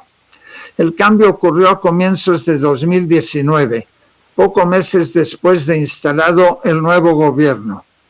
Con el golpe se destituyó al comisionado del Instituto Nacional de Migración, un respetado académico conocedor del problema, y se inició la implementación de una política migratoria de tipo policíaco y militar. El discurso gubernamental cambió y se empobreció. La represión a los migrantes se disfrazó de una supuesta protección para que no caigan en manos de traficantes de personas. El migrante es ahora visto como un extraño, molesto o peligroso que es necesario detener y deportar. Un religioso fanático de la 4T, Alejandro Solalinde, habló de una caravanización del éxodo migratorio que no debía permitirse. Se comenzó a construir la imagen de unos otros peligrosos, molestos y dañinos que amenazaban a la población normal. México aceptó sumisamente el tercer país seguro que le asignó el gobierno de Trump. Con razón, Garduño concluye que la política migratoria de la Cuarta Transformación está lejos de ser de izquierda. Cuando el gobierno de Estados Unidos presionó en diciembre de 2018, de inmediato la secretaria de Gobernación aceptó que el gobierno debía fortalecer la frontera sur para garantizar un ingreso ordenado al país, es decir, que filtraría el flujo migratorio. Un año después, la misma secretaria de Gobernación declaró que lamentaba y pedía disculpas por las expulsiones de migrantes, pero no las actuales, sino las expulsiones de migrantes chinos a comienzos del siglo pasado, una afirmación llorosa de la hipocresía gubernamental que no me parece que abra la posibilidad de la construcción de una mexicanidad diferente e incluyente sin racismo, como sugiere Federico Besserer. A lo largo del siglo XX ya tuvimos que soportar la mexicanidad construida desde el gobierno. Quiero terminar recomendando calurosamente la lectura de este libro y haciendo una franca invitación a leer los ensayos que contiene, porque nos llevan a reflexionar sobre las peculiaridades del gobierno llamado de la Cuarta Transformación. Nos llevan a pensar y a interpretar el sentido de la política gubernamental. A mí me llevaron a reafirmar mi idea de que estamos ante un gobierno populista de derecha, como lo he expresado en varios ensayos. Los autores no usan esta expresión, pero describen y analizan una singularidad política que ha generado mucha confusión, pero también muchos buenos análisis. El libro que han compilado Gasparello y Garduño es una importante contribución que servirá para entender los misterios de un nuevo proyecto de nación que parece haber desaparecido o que nunca existió. Es todo, muchas gracias.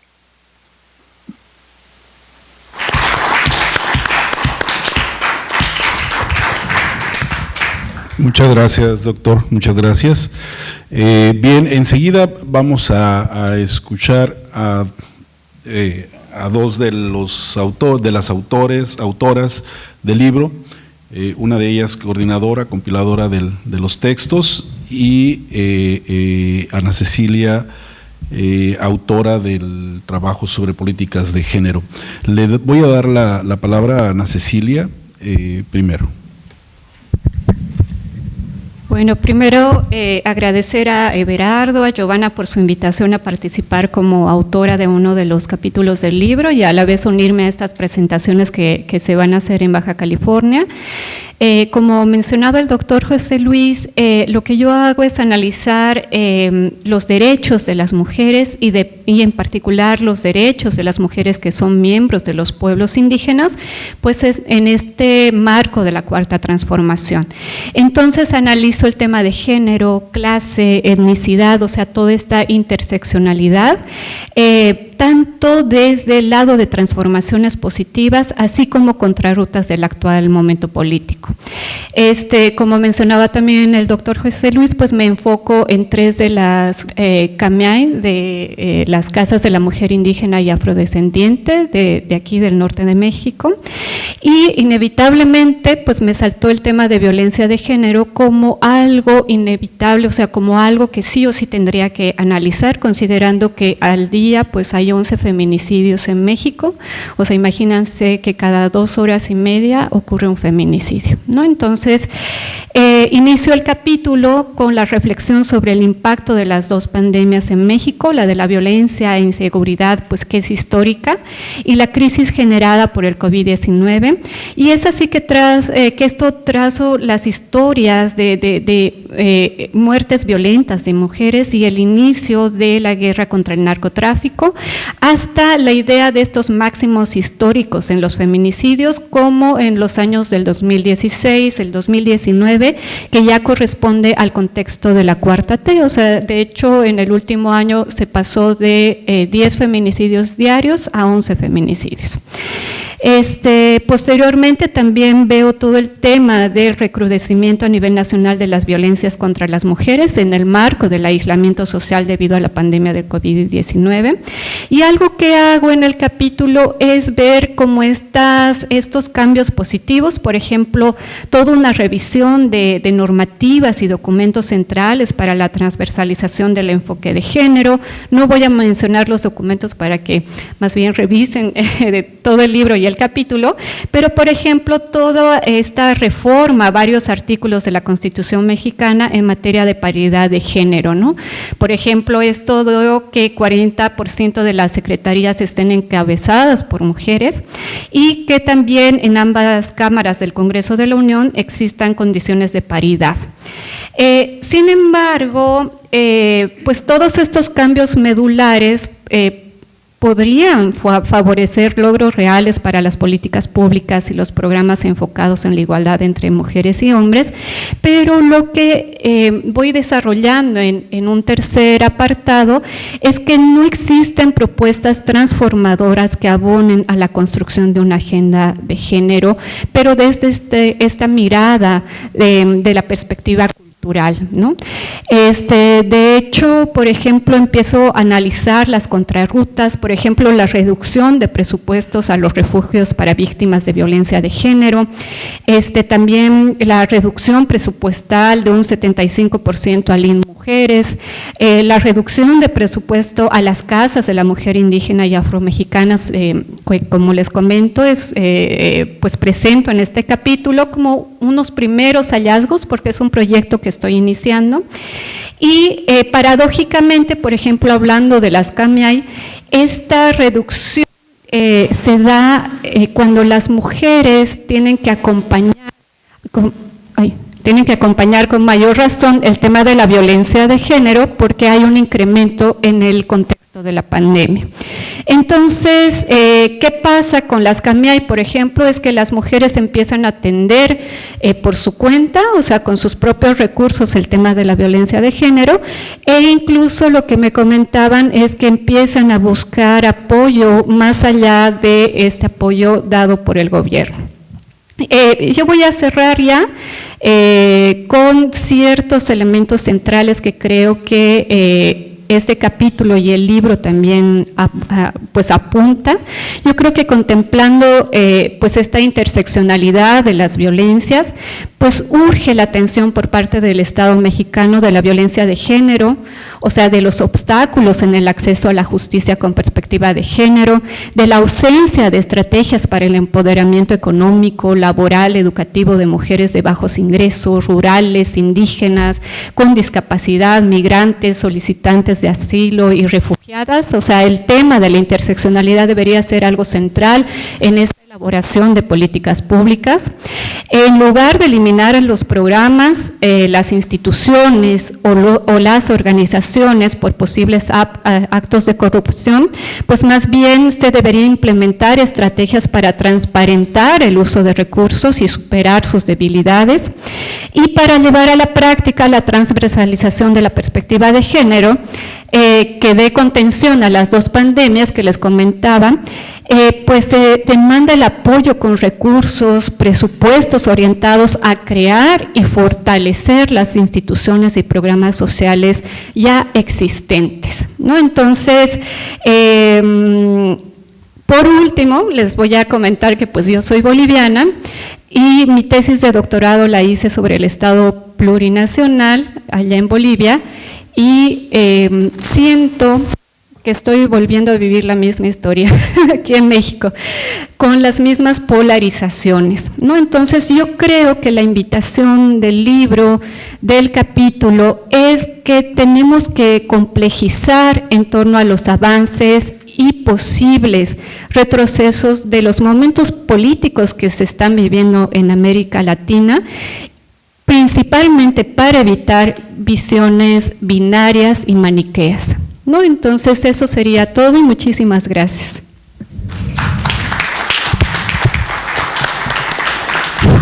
Muchas gracias, Ana Cecilia. Enseguida, Giovanna Gasparello. Adelante. Bueno, buenas tardes. Muchísimas gracias a todas y todos que están aquí hoy para compartir estas reflexiones. Quiero agradecer al Instituto de Investigaciones Culturales y al Instituto de Investigaciones Sociales que me permiten pues estar aquí. Y bueno, a los lectores y también al Instituto de Investigaciones Sociales, ambos, creo. Sí, y bueno, a los 3 lectores que nos acompañan hoy, a José Manuel Molina, José Luis Valenzuela y Roger Bartra, por sus lecturas cuidadosas, atinadas, enriquecedoras. Poco a poco el texto se va volviendo un hipertexto y eso es muy bonito, porque pues justo para eso sirven los libros, ¿no? No son objetos, son pretextos, no son textos tampoco, sino son pretextos para el diálogo y la reflexión compartida. Entonces, creo que algo bueno hicimos, porque sí la reflexión está corriendo y está fluyendo. Y bueno, quiero compartir con ustedes también algunas reflexiones sobre, desde mi punto de vista, que participé en todo el proceso de imaginación, difícil concreción, edición, más difícil publicación y finalmente ya tenemos el libro. ¿Por qué hicimos este libro desde mi punto de vista? ¿Dónde le encontré yo el sentido y por qué poco a poco me fui entusiasmando en este trabajo? Porque, en primer lugar,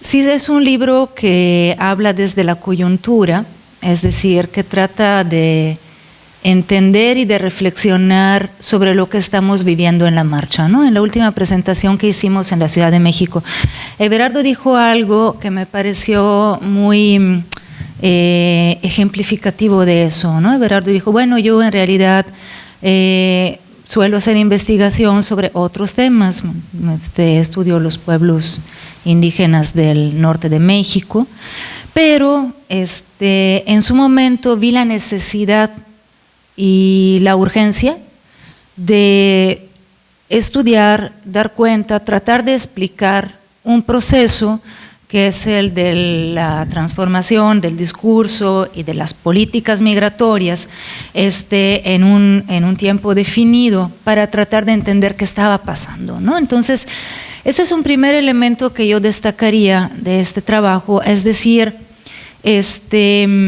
nace desde la urgencia, que no desde la emergencia, ¿no? Porque eso es como esas respuestas a bote pronto que por lo regular suelen dar los gobiernos, sino desde la urgencia del pensamiento crítico, que se ve llamado a tratar de ofrecer propuestas o intentos de no de explicaciones, sino de tratar de comprender qué estamos viviendo, ¿no?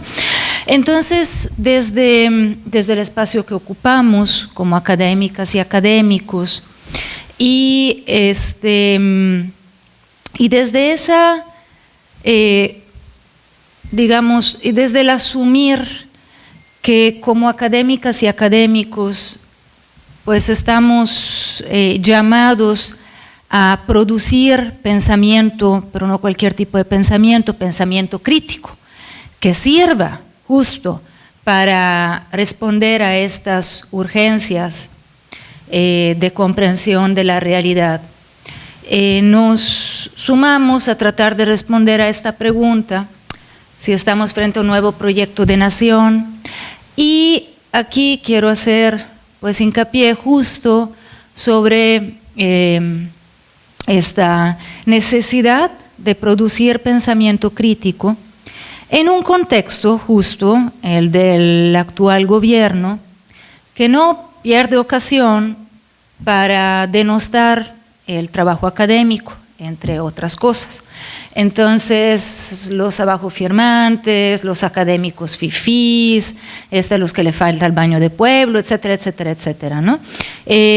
Pues una y otra vez hemos escuchado esta suerte de avalancha que para mi punto de vista sí es no solamente incómoda, sino es preocupante, porque justo cierra la puerta a un diálogo constructivo con visiones distintas y impone, pues trata de imponer pues justo esta visión binaria de la cual hablábamos, ¿no? Blanco y negro. Y a partir de ahí, más bien, yo creo que a través de este trabajo reafirmamos la importancia de producir pensamiento crítico. Y de alguna manera nos situamos como intelectuales o académicos públicos y comprometidos. Y en esta cuestión del ejercicio del pensamiento crítico hay dos cuestiones importantes. Una es el desde dónde estás, pues, relatando, o desde dónde estás viendo, desde dónde estás interpretando, y la otra es el para qué estás escribiendo, ¿no? O estás hablando, estás produciendo conocimiento. Y aquí hay una cuestión que tiene que ver, que se relaciona con el tema de los académicos fifís y a los que le falta el baño de pueblo. Herramienta principal de la antropología es el trabajo de campo, la investigación de campo, ¿no? Entonces, desde la base de nuestra disciplina, lo que estamos acostumbrados a hacer es estar cerca de los problemas, cerca de las contradicciones, y entonces lo que suelen producir los trabajos antropológicos son pues trabajos que parten de un conocimiento muy profundo de la realidad, porque en muchos casos pues son décadas, ¿no?, que trabajas o que acompañas, que estudias, que tratas de entender una temática, ¿no? Entonces, los trabajos que están en el libro vienen desde muchos años de investigación, no son ocurrencias, digamos, ¿no? Tienen un conocimiento, tenemos pues un conocimiento profundo de lo que estamos relatando y serio, y por lo tanto, pues tratamos de lo que aportamos es justo una crítica constructiva que viene desde este conocimiento profundo de la realidad, ¿no? Y pues por otro lado, esta perspectiva situada nos permite poder elaborar también críticas y propuestas, porque no lo estás viendo desde lejos, desde arriba, sino lo estás viendo desde una posición pues muy cercana, ¿no? Desde una perspectiva parcial que permite también elaborar críticas, ¿no? Y la otra cuestión es que yo creo que aquí se expresa, y es el para qué produces conocimiento, ¿no? Entonces, decía Andrés Aubry, historiador y antropólogo chiapaneco, también ya fallecido, que pues estudiar la realidad no es solamente pues comprenderla, sino es comprender cómo transformarla. Y yo creo que eso es uno de los puntos fuertes del trabajo que estamos estoy presentando hoy, el análisis de la coyuntura, pues traza posibles rutas hacia dónde podrían transformarse las políticas públicas y las políticas nacionales. Y finalmente, pues yo quisiera comentar, pues también aportando pues un poquito al debate que abrimos aquí hoy y partiendo desde mi propio trabajo de investigación que se expresa en el libro, pero que yo estoy realizando desde el 2018, pues sobre el Tren Maya, cuando en un primer momento pensamos que pues había que echarle todos los kilos porque tal vez podríamos llegar a detenerlo. También el trabajo académico se hace de ilusiones. Yo creo, y observando pues la evolución de lo que ha sucedido con el megaproyecto Tren Maya, que más bien, bueno, que desde luego no estamos frente a un nuevo proyecto de nación, sino pues es algo así como una reedición de proyectos anteriores, y tampoco estamos frente a un nuevo proyecto de Estado, porque es una nueva expresión del modelo neoliberal, del neoliberalismo con rostro humano, como dijera Andrés Manuel en otra ocasión, cuando todavía no era jefe del Ejecutivo, sino uno de los candidatos presidenciales. Pero sí estamos frente a una transformación de las estructuras del Estado. Ahí sí estoy observando yo en muchos aspectos una intención deliberada de transformar o incluso desmantelar las estructuras del Estado preexistentes. Y un ejemplo muy tajante, que es cosa de estos últimos meses, tiene que ver con el intento de transformar o pervertir el marco jurídico. Es más, no del marco jurídico, sino de la manera de operar del Ejecutivo en relación con los otros poderes del Estado, el legislativo y el de la justicia, el jurisdiccional. Entonces, aquí podemos observar, y pues justo en el caso del Tren Maya, cómo se trata de imponer la primacía del Ejecutivo, de gobernar por decretos y no por leyes. Por ejemplo, los decretos que imponen la realización del Tren Maya, a contrapelo de las legalidades existentes y de la inconformidad de sectores sociales expresadas a través de herramientas jurídicas, los amparos en contra del Tren Maya.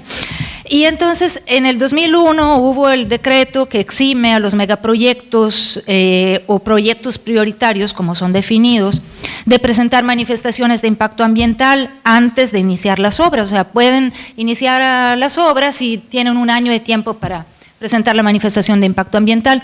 Es decir, que cuando ya está terminada la obra, resulta que pues no era sostenible en tema ambiental, entonces ¿qué hacemos? Pero pues ya está, ¿no? Entonces, las construcciones de los proyectos prioritarios se está permitido que se realicen al margen de la Ley General de Protección al Medio Ambiente. Y en el 2022, cosa del mes pasado, un par de meses, el decreto, más bien el acuerdo del Consejo de Seguridad Nacional, que declara el Tren Maya como obra de seguridad nacional. Y entonces se cancelan todas las suspensiones decretadas por los jueces y que respondían a los amparos, y también y esto es una cosa gravísima, las dependencias encargadas del megaproyecto pueden negar información pública relativa a contratos, licitaciones y dictámenes a la obra, porque según la Ley General de Transparencia, es información reservada, aquella que compromete la seguridad nacional. Entonces estamos frente a la creación de una burbuja de opacidad que se suma a la opacidad que ya hay, a una suerte de estado de excepción. Entonces no tienes que responder a la ley de impacto ambiental, no tienes que responder pues a las solicitudes de información pública, se está blindando todo esto y pues Por otro lado, las consultas indígenas también se realizaron de manera que no corresponde a los estándares internacionales, y eso lo señaló en su momento las distintas oficinas de la ONU. Entonces, esto es algo muy preocupante y que deberíamos alertar, porque justo se está generando una dimensión en la cual parece ser accesorio o como se me va ahorita la palabra, digamos, no fundamental atenerse al marco jurídico. Y esto puede sentar un precedente en la operación de las estructuras del Estado y un precedente para la creación de un proyecto de nación que no necesariamente responde o respete los derechos fundamentales de la población, del pueblo, de la población, de los ciudadanos que conformamos dicha nación. Entonces, bueno, con esto aquí lo dejo y les agradezco por su atención.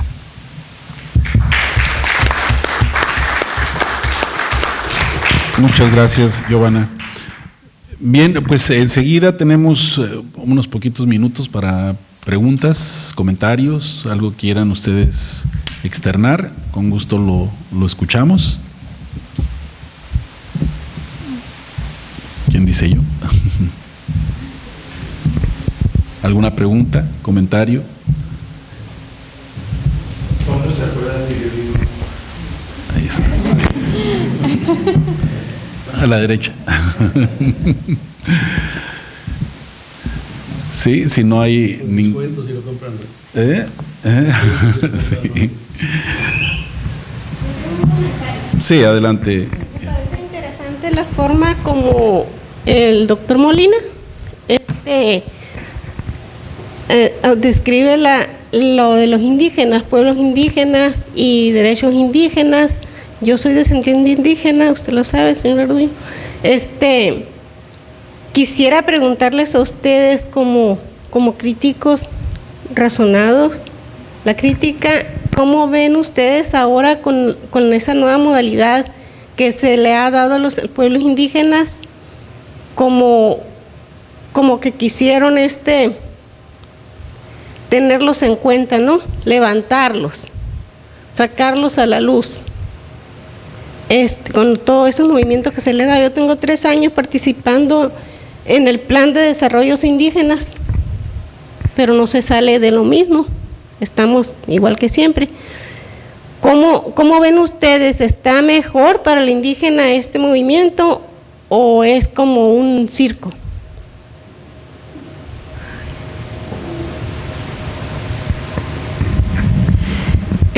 Sí, esa es una muy buena pregunta. Yo les voy a contestar nuevamente alejándome y yendo a Bolivia, porque de verdad que siento que se están replicando muchas historias. Y les comento que, por ejemplo, allá sí hubo una asamblea constituyente, muchos cambios en relación a derechos de género, derechos de los pueblos indígenas, pero en la práctica las transformaciones eran simbólicas únicamente, o sea, era incluir el simbolismo de los pueblos indígenas, el discurso, categorías. Pero, por ejemplo, en el doctorado yo analicé y seguí el primer proceso de conformación, autonomía indígena de un territorio, y el principal enemigo de esos procesos de reconocimiento estatal del autogobierno era el Estado, o sea, el mismo Estado plurinacional. Entonces, lo que finalmente se ve, y también, como les digo, en todos estos movimientos latinoamericanos, estos cambios en constituciones, es que muchas veces se generan precisamente estas transformaciones simbólicas, pero no hay una inclusión real de lo que implica este reconocimiento de la autodeterminación, el reconocimiento, por ejemplo, hasta de temas de justicia propia. Entonces, finalmente podría ser algo que nuevamente estoy viviendo aquí, como una repetición de cómo se van manejando estos procesos más populistas, ¿no? Pero que terminan siendo igual de corte neoliberal, ¿no? Entonces esa sería mi respuesta. Gracias. Sí, yo también quiero complementar eso. Una de las promesas de campaña era que por fin ya se iban a reconocer en la Constitución los pueblos indígenas como sujeto de derecho, lo que se está reclamando desde 1996, los acuerdos de San Andrés. Entonces, Adelfo Regino dijo que ahorita sí. Bueno, pues se hizo la iniciativa de ley, hicieron hasta una consulta relativa a la reforma del artículo 2 y ahí quedó. El artículo 2 sigue como estaba, sigue como lo hicieron en 15 minutos Fox, es decir, que los pueblos indígenas siguen sin existir en la Constitución, las comunidades indígenas siguen siendo entidades de interés nacional, es decir, objeto de las políticas públicas. Pues falta muy poco a que termine la legislatura y esa es una de las grandes asignaturas pendientes, el reconocimiento de los derechos de los pueblos indígenas en la Constitución. Y ahí sigue. Sí, adelante. ¿Qué opinión tienen ustedes acerca de la inclusión que ha estado teniendo el ejército en tantas áreas de la gobernación? Y si creen que nos puede afectar o nos puede beneficiar.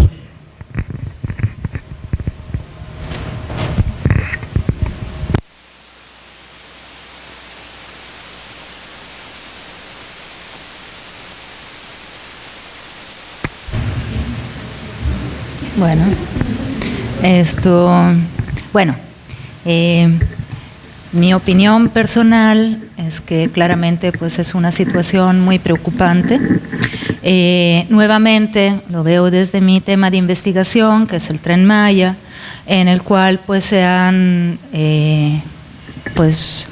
encomendado al ejército tanto la construcción de casi la mitad de la ruta, como pues la operación y esta situación es muy compleja porque por un lado veíamos, bueno, pues los movimientos populares o las organizaciones que pudieran manifestar su inconformidad frente a el megaproyecto en lo específico, pero bien difícil es si muestras o manifiestas tu inconformidad frente pues a las Fuerzas Armadas directamente.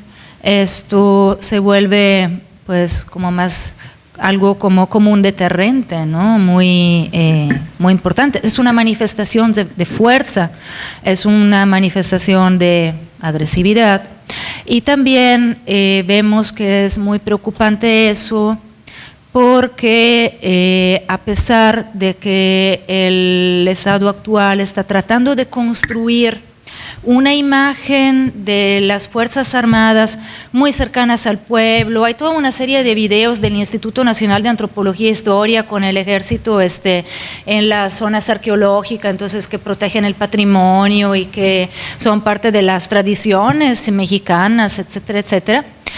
Más bien sabemos que las Fuerzas Armadas tienen una historia bastante triste en México que viene desde lejos, desde los últimos 50 años, en los cuales han sido uno de los agentes que han producido gravísimas violaciones a los derechos humanos individuales y colectivos. Entonces, sin negar la posibilidad de cambio, también hay que reconocer la historia, ¿no? Entonces hay que tener pues tantito cuidado en entregar pues todo el paquete a un actor que también tiene ciertas características, ¿no? Entonces eso yo diría pues que es preocupante y es algo de muchísimo cuidado este asunto. Bien. No sé si el doctor Bartra quiera opinar al respecto. ¿Nos está escuchando, doctor? ¿Qué dice?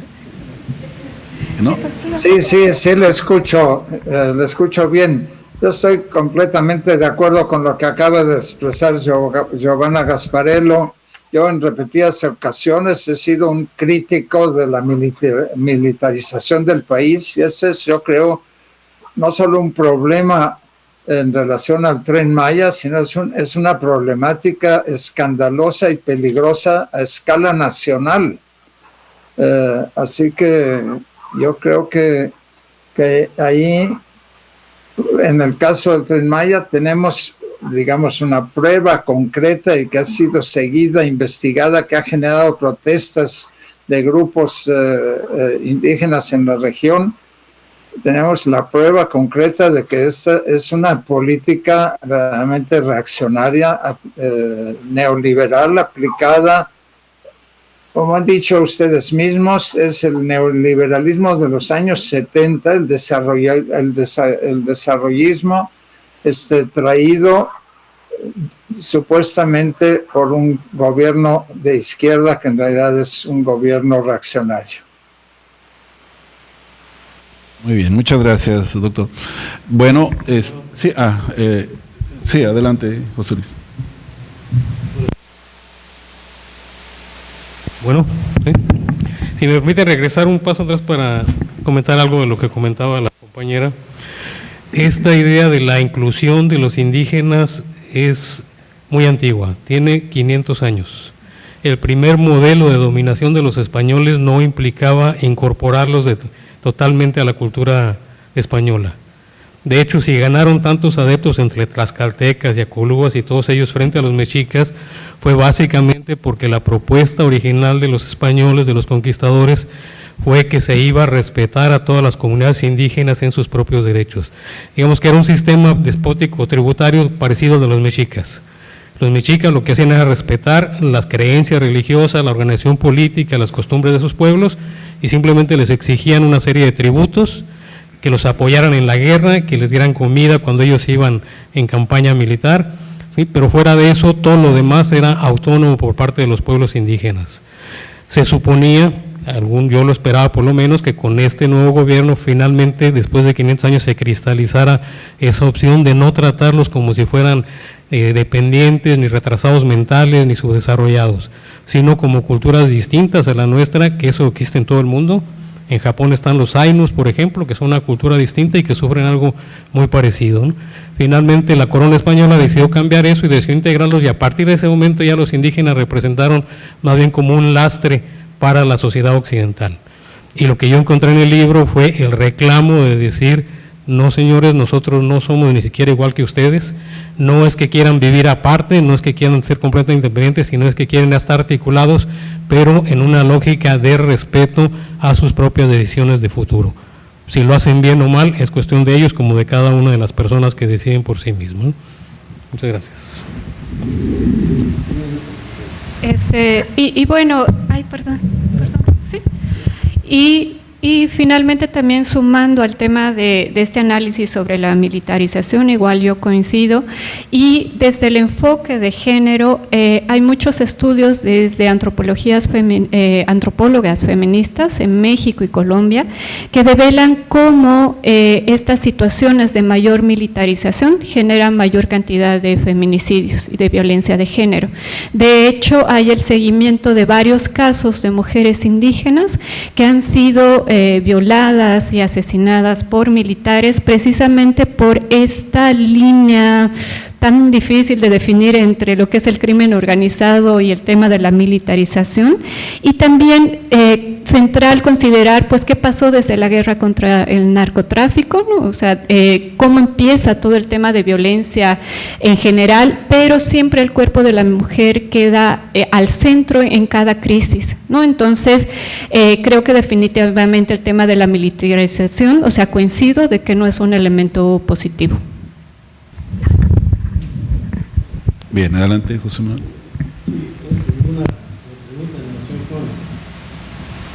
Tal vez uno de los grandes beneficios, de las grandes virtudes de la obra que se nos presenta es la necesidad de repensar categorías para entender una realidad compleja que estamos viviendo. Y esto lo planteo porque a mí me cuesta trabajo pensar como neoliberal al gobierno de López Obrador. El neoliberalismo emerge y se construye a partir de varios ejes: la privatización de los bienes públicos, el apoyo a la empresa, al empresariado, ¿no? Fox cuando decía yo soy un gobierno para los empresarios, La desarticulación de las estrategias de asistencia social y lo que sería fundamentalmente la entrega de los bienes nacionales a los grandes corporaciones extranjeras. Entonces, habría que repensar, ¿es neoliberal este gobierno? Yo creo que no tiene ninguna de las características que han definido este neoliberalismo, ni desde el mundo académico, ni de los proyectos que le dieron sentido con la Thatcher y con Pinochet. Por otro lado, también creo que no podríamos avanzar mucho si no incorporamos el conjunto de actores que participan en el entramado desde el cual se define la lucha política. La coyuntura, que muy bien lo plantearon los compañeros. Miren, ahí con perdón de José Luis, yo no puedo estar de acuerdo en este planteamiento en relación con Hitler y una condición fuera de lo que fueron las características de la crisis capitalista en la cual deriva no solo la figura de Hitler, sino lo que fue la imagen de Eichmann, de la cual no solo los videos, sino el trabajo de Hannah Arendt, Eichmann en Jerusalén, a partir del cual construye el concepto de la banalidad del mal, lo que nos va a presentar es cómo bajo ciertas características, ciertas condiciones, ciertos elementos de coyuntura puede darse este tipo de figuras que efectivamente no corresponden con el monstruo que muchos estaban esperando. Entonces, este adelgazamiento del Estado vinculado con la idea de dictador y otras cosas, habría que repensarlos en función con las otras fuerzas políticas que están en acto. Por ejemplo, el caso boliviano. Polariza, fue Evo Morales el que polarizó.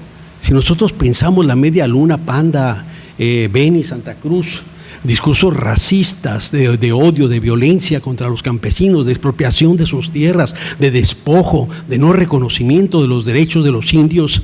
La pregunta es Evo el que el Goni Gonzalo Sánchez de Lozada, que daba sus discursos como presidente en inglés porque se sentía más cómodo y no le importaba que las masas bolivianas no hablaran en inglés. Fue ahí donde se hizo. ¿Y qué pasó con Áñez? ¿Y qué pasó con el golpe de Estado?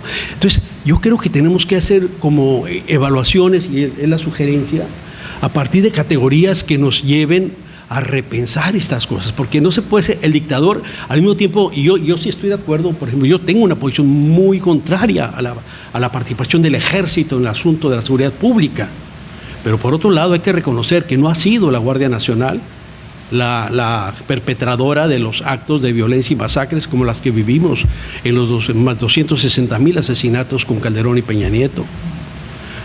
Y por primera vez los elementos del ejército serán juzgados con el caso de Ayotzinapa. Entonces, yo creo que este libro, una de sus grandes virtudes es que creo que nos va a permitir repensar los límites de algunas categorías. Populismo. Revisemos el trabajo de Ernesto Laclau sobre el populismo, ya no solo pensando los viejos populismos latinoamericanos. ¿Cómo se construye este populismo? ¿Qué está pensando Barack Obama cuando le corrige la página a Peña Nieto y le dice, yo soy, si por pensar en aras del interés nacional, el interés del pueblo, es ser populista, apúntenme la lista que le dice Barack Obama? Yo sé que no se resuelve, eso es muy simplón. Pero creo que la misma categoría de populismo del siglo XXI tenemos que repensarla. No somos los Narodniki, ¿no? No estamos pensando de estos personajes contra los cuales combatieron y frente a los cuales se construyó la estrategia de Marx, Lenin. No, estamos hablando frente a otro tipo de actores, otro tipo de estrategias y sobre todo otro tipo de sistemas políticos en los cuales hay actores muy diversos que están participando.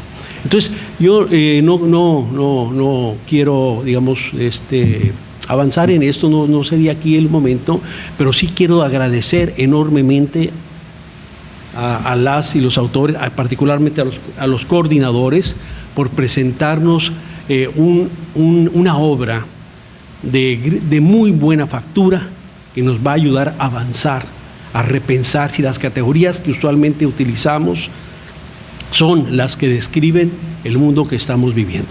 Gracias. Muchas gracias, José Manuel. Bien, pues con esto estaríamos cerrando. Antes de pasarle la palabra a Natalia, quisiera nada más comentarles, Ahorita que platicaba Giovanna, la descalificación que se hace sistemáticamente cuando quienes ejercen la crítica o incluso a los académicos que tratan de analizar lo que está sucediendo en el país. En la primera presentación que hubo de este libro, que fue en Tepoztlán, en donde reside Giovanna, fue híbrida, se transmitió por internet, y uno de los comentarios, el primero tal vez, o por lo menos el más sobresaliente de esos comentarios, decía que los que estaban ahí hablando eran un grupo de intelectuales resentidos por la pérdida de privilegios. A ese tipo de estigmatizaciones es a las que se refiere Giovanna, y que en nuestro caso, bueno, no es así. Decía Giovanna, bueno, somos antropólogos que hemos estado trabajando durante muchos años, haciendo trabajo de campo en las comunidades, en las calles, en las colonias, etcétera. Pero no solamente eso, algo que no comentó Giovanna y que me parece bien, y a mí se me pasó y que es muy importante, es que la mayoría de los antropólogos son antropólogos que se autoadscriben a posiciones de izquierda, y que además en muchos de estos casos son activistas, ¿no? Como la propia Giovanna, como el propio Victoria Novello, ¿no? Es decir, no es una crítica desde una antropología fifí, una antropología alejada de las masas o del quehacer en las calles, sino una antropología hecha por una posición que yo podría decir una posición de izquierda. Muchas gracias.